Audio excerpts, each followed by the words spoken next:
Hello friends, कैसे हैं आप। उम्मीद है आप सभी स्वस्थ और मस्त होंगे। आज का हमारा विषय वेरिकोज वेन। जिन मरीजों की वेन्स, पैरों की लोअर एक्सट्रीमिटीज जिसे हम कहते हैं, वहाँ की वेन्स क्या होता है, फूल जाती हैं, टॉर्चुअस हो जाती हैं।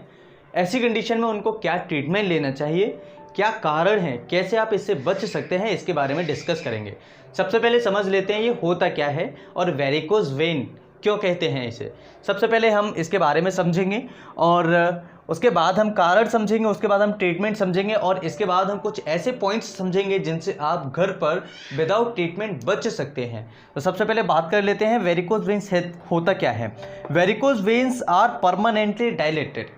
परमानेंटली डायलेटेड का मतलब है कि जो वेन्स आपकी है, जो ब्लड आपका नीचे से हार्ट के लिए जा रहा है, यानी नीचे का जो ब्लड है वो आपका हार्ट के लिए जा रहा है, यहाँ तक जो दिल है आपका वहाँ तक जा रहा है और ये यहाँ से अपने फेफड़ों में जाता है, फेफड़ों से फिर आके ये हार्ट में रिटर्न आता है और हार्ट से फिर ऑक्सीजनेटेड जो ब्लड होता है वो पूरी बॉडी में चला जाता है और हर एक प्रत्येक टिश्यू तक ये पहुँचा देता है।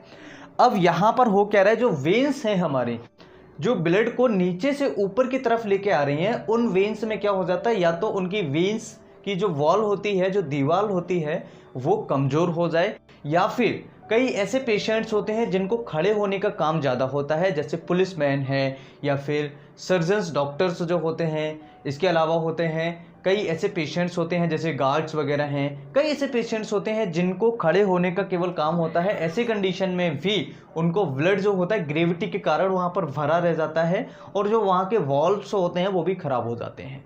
तो वेरिकोज वेन परमानेंटली डायलेटेड, उनका यानी कि जो साइज़ था वो साइज़ थोड़ा सा बढ़ गया। ठीक है, पहले इतना था और अब वो इतना हो गया।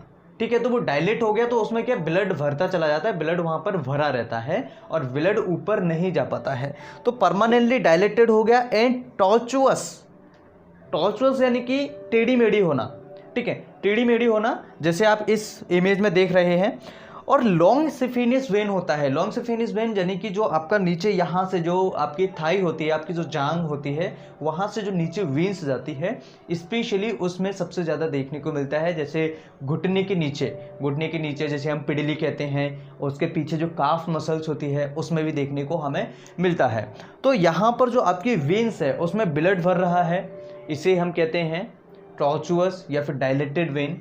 और ये सबसे ज़्यादा किस में होता है, 10 से 15% ऐसे पॉपुलेशंस होते हैं जिनमें ये देखने को मिलता है, जिसमें से भी फीमेल्स ज़्यादा होती हैं अफेक्टेड।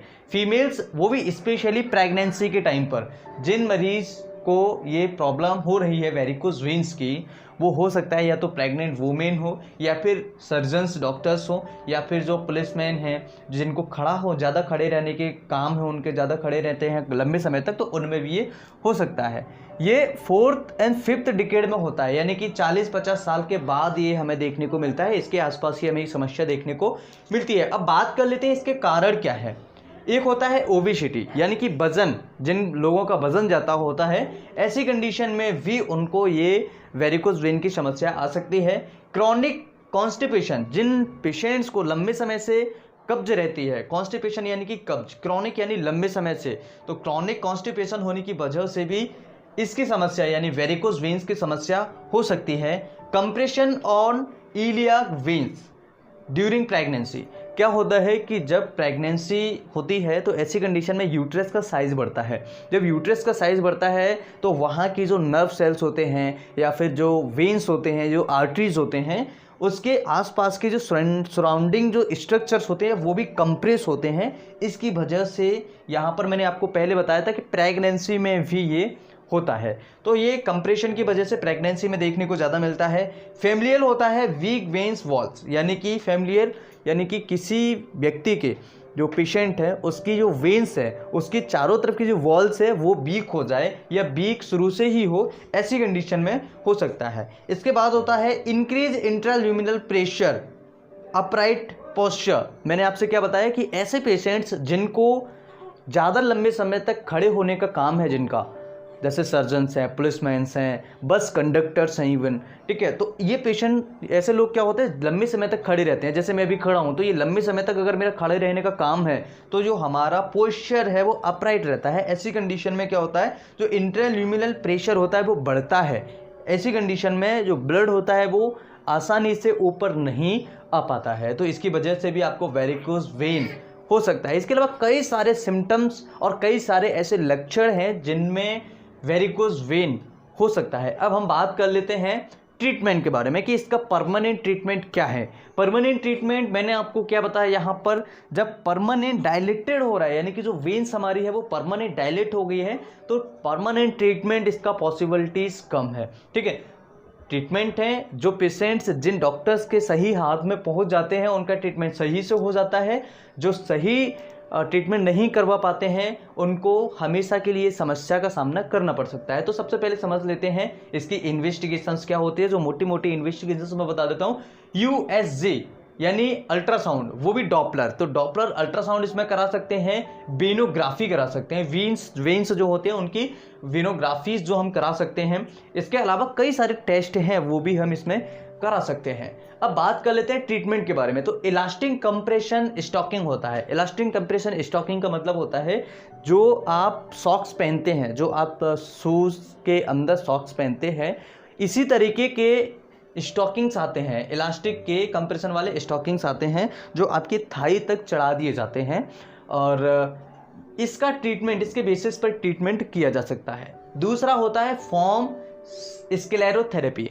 फॉर्म स्क्लेरोथेरेपी में क्या होता है कि इसमें एक डॉक्टर के द्वारा इंजेक्शन लगाया जाता है जिसकी सहायता से इस वेरिकोज वेन से हम राहत ले सकते हैं, यानी राहत हम पा सकते हैं।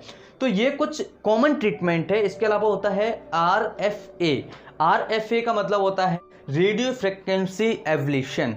तो ये कुछ ट्रीटमेंट के बारे में हमने डिस्कस कर लिया। इसके अलावा काफ़ी सारे ऐसे ट्रीटमेंट्स हैं जो इनसे राहत दे सकते हैं, वेरिकोज वेन से आप राहत पा सकते हैं और ये ठीक हो सकता है। इसके अलावा होम्योपैथिक मेडिसिन की अगर हम बात करें तो नक्स भूमिका सबसे इफ़ेक्टिव मेडिसिन है। सबसे इफ़ेक्टिव मेडिसिन अगर आप इसे सही टाइम ड्यूरेशन पर लेते हैं, डॉक्टर के सलाह से लेते हैं, तो बहुत ही अच्छी, बहुत ही कमाल की मेडिसिन है।